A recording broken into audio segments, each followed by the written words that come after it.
ఈరోజు అనంతపురం నగరం ప్రెస్ క్లబ్లోని ప్రజా సంఘాలు అదేవిధంగా యూజేఎస్సీ ఆధ్వర్యంలో ఇరాన్ పైన జరుగుతున్న యుద్ధం పైన ఏ విధంగా అయితే యుఎస్ ఇజ్రాయెల్ ఏ విధంగా ఆధిపత్యం కోసం ఈరోజు యుద్ధం చేస్తున్న విషయాన్ని ఖండిస్తూ ఈరోజు రౌండ్ టేబుల్ సమావేశం ఏర్పాటు చేయడం జరిగింది.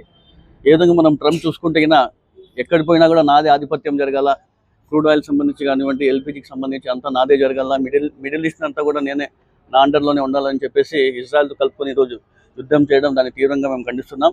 ఈరోజు అనేక మంది ఎంతమంది బలైపోతున్న విషయం కూడా ప్రతి కూడా గమనించాలా. ఇప్పుడే అన్న రామరెడ్డి అన్న చెప్పినట్లు ఖమేనీ గారు చనిపోయిన 5 రోజులకైనా కూడా మన భారతదేశం 5 రోజుల తర్వాత కండోలెన్స్ చెప్తారు.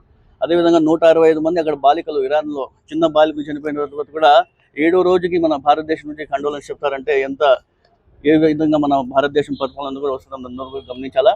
అదేవిధంగా ఈరోజు ఈ ఇరాన్ వార్తో ఏ విధంగా మన భారతదేశం నష్టపోతున్న విషయం కూడా ప్రజలందరూ కూడా ఒకసారి గమనించాల్సిన అవసరం ఉంటుంది.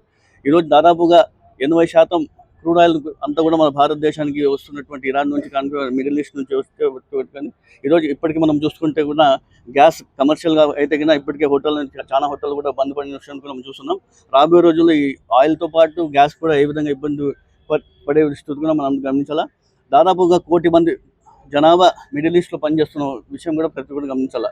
అందరూ కూడా అక్కడ ఉద్యోగాలు చేస్తున్నారు. వాళ్ళందరూ కూడా భారతదేశానికి వచ్చేస్తే కూడా మనమే మరి వాళ్ళకి ఉద్యోగాలు కల్పించే స్థానంలో ఉన్నామా. అదేవిధంగా 40 నుంచి 50 బిలియన్ డాలర్ ఫారిన్ ఎక్స్చేంజ్ అవుతున్నట్ట ప్రతి సంవత్సరం మన భారతదేశానికి మిడిల్ ఈస్ట్ నుంచి.